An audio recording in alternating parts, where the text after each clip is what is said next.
What's up, everybody? Welcome back to HamHouse Sports. It's Big Matt and Little Matt, and we just got back from Cleveland, Ohio at the National Sports Collectors Convention. Today, we're going to go over our thoughts and some of our pickups at the National. Big Matt, what did you think about the show? The second National was very different than the first National for sure. I think for people going to the National was very overwhelming. And for us this year, we kind of knew what to expect, but it was very overwhelming for me because I had three boys instead of one.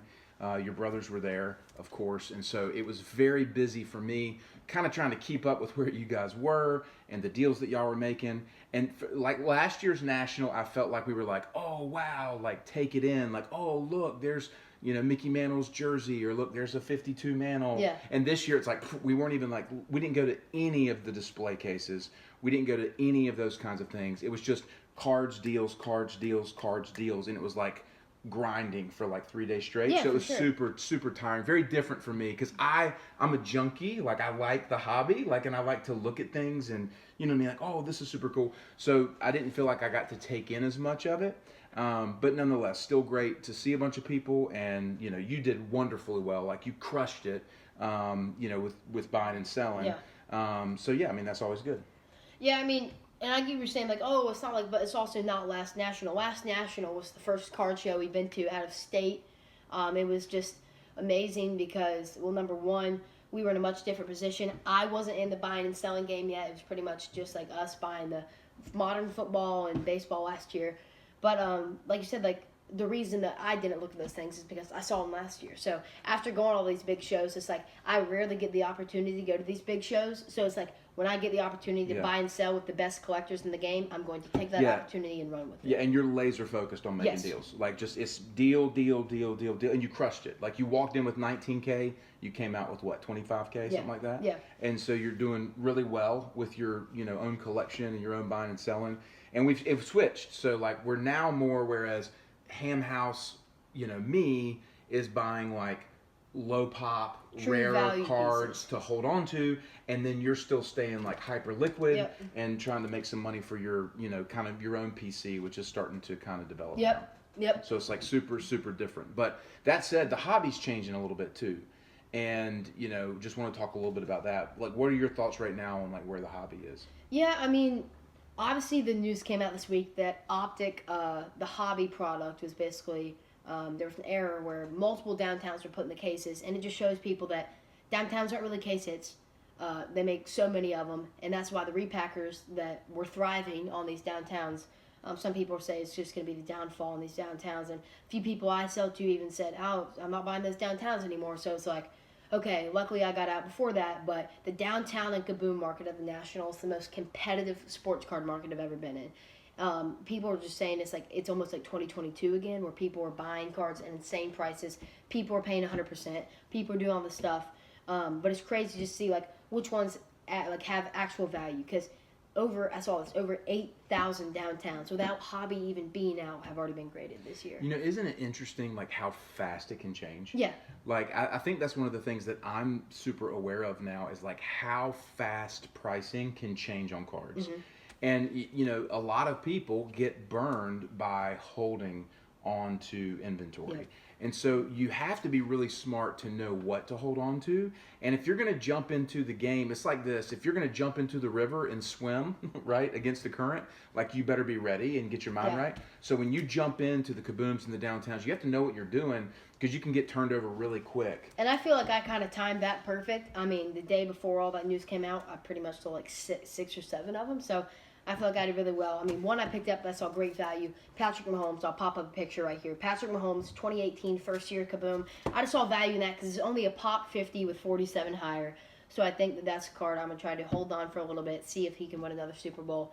But Big Matt, speaking of true value, you picked up some incredible stuff on eBay, mostly on eBay. Yeah, I've been doing a lot of deep digging lately. And thinking about, we've always done well, at least I've always done well with vintage cards. You're not going to make a ton of money. You're also probably not going to lose a lot of money if you buy them right. So you picked up a nice one this weekend, Willie Mays rookie card. Yeah, we got a 1951 Bowman Willie Mays. That's a cool one to have. It's one I've always wanted. We got the 1948 Leaf. You want to put that one up. Ted Williams, which is a beautiful color on that card.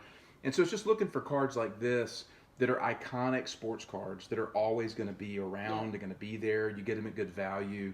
But then I started looking at like 90s cards of Hall of Famers like Cal Ripken Jr. So I got to meet Cal Ripken Jr. Got my ticket stubs autographed. That was super cool. Very special for me. We can actually add a clip right here if we want to. Yeah. And then, from there, it's looking at like Cal Ripken stuff. One of the cool cards, let me give you 2 examples here. So Michael Jordan kind of drives the 90s insert and 90s like low pop, numbered parallel type Michael stuff. Who? Yeah.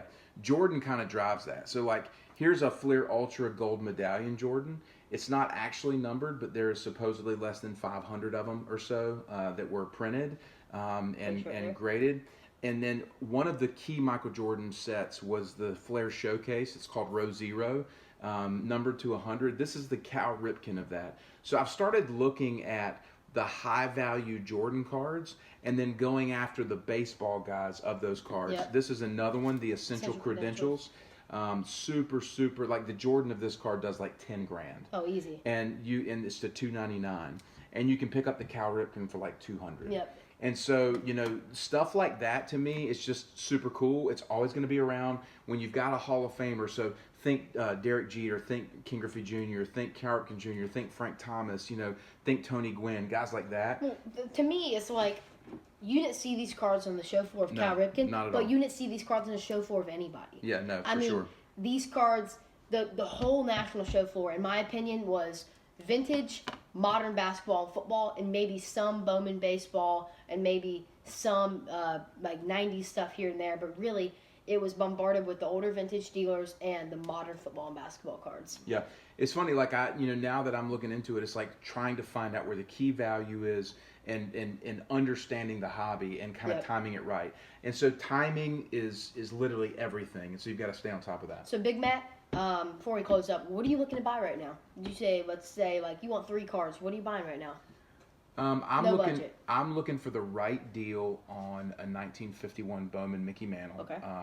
I'm looking for the right deal on a 1933 Gowdy Ruth. Those are 2 iconic cards. So basically, you want to try to build the iconic vintage collection. Yeah, I think I want to get 2 more big, nice vintage cards. Yep. And then from there, it's like these 90s type inserts of like my players. But I'm always going to be looking at modern baseball prospects, finding value there. It's just the hold of those cards is a little bit longer. You got to be a little bit more patient. Whereas with youth football, you buy it and you'll find a seller, or find a buyer.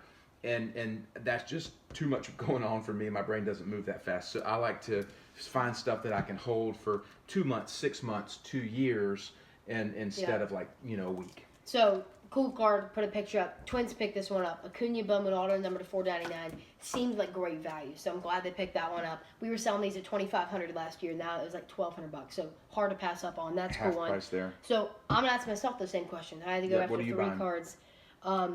Optic just came out, and with the whole thing about all the downtowns are overprinted, the numbered downtowns are not. So I'm going heavy after the numbered downtowns. I picked up a Jerry Rice. I'm looking at a Rob Gronkowski. I picked up a Sean Taylor Black Pandora. So really looking at these numbered downtowns as they continue to increase in value. Those, and as my dad said, I want to start like a cool PC. What's your first PC card you're buying? First PC card. I mean, I'm looking at a cool one on eBay. Patrick Mahomes Vertical Kaboom, only 10 ever graded. So I'm definitely going to bid on that one on eBay. So that one, really want. I was telling my dad, like, I could go buy this card, but I want the best of the best. If I could have any card for my PC, I want a Jordan Molten Metal Universe. If anybody's selling a Curry Refractor, Big Money Ham over here is buying. Anybody selling a Star Jordan, Big Money Ham, 52 Mantle, Big Money Ham. No 52 Mantle. I'm not that wealthy. But I would buy Star Jordan, so just give my dad a call. But no, it's cool, man. No, I really want to keep having fun with this. It has had seasons where it hasn't been as fun. It's been more about business or making deals. And so I've always loved having cards. I've always loved cards, and I'm glad that you love the journey of cards and buying and selling, but I want to keep it fun for us and certainly keep the hobby fun. There's a lot of people that do have fun with this, but there's also a lot of people that get a little bit too intense and serious. So we're just trying to make it fun and light. So anything else? Nope. Glad we were able to jump on today. My birthday's tomorrow, and they didn't have any Optic hobby at the LCS, so that's kind of disappointing. Was going to hit a few loaded downtown cases. But appreciate you jumping on and watching. Happy Peace. birthday to